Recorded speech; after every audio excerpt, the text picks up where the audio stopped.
À Saint-Étienne existe un club baptisé Inuit Aventure. Il réunit des passionnés des courses de traîneaux. Pour des raisons économiques, mais pas seulement, ils ont décidé d'en construire un avec l'aide d'un spécialiste canadien.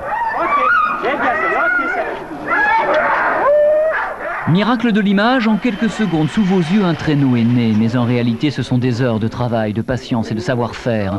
Un traîneau se doit d'être à la fois solide et léger, souple et résistant, un mélange de doigté et de bons matériaux. C'est sûr qu'au départ, il faut faire les découpes du bois. Ça, soit un sieur, soit si on a une scie circulaire, on peut y faire nous-mêmes. Une plane, enfin une raboteuse, pour avoir un beau fini de pièces. Et sinon, visseuse, dévisseuse, une râpe à bois, la visserie. L'affaire est faite.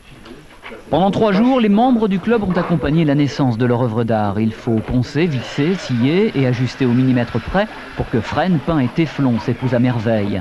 Dans le commerce, un traîneau coûte entre 4 et 10 000 francs. Ici, il revient plus modestement à 1 000 francs.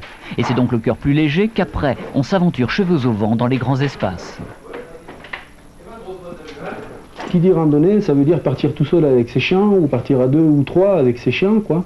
Et il faut savoir se suffire à soi-même, quoi. Quand on est à 10-20 km dans le lieu public, quoi, où il n'y a personne, on est isolé dans les bois et tout ça, il faut savoir réparer ses pièces et tout ça. Donc plus on sait faire de son matériel soi-même, plus on saura réparer et se sortir de mauvais espaces, quoi.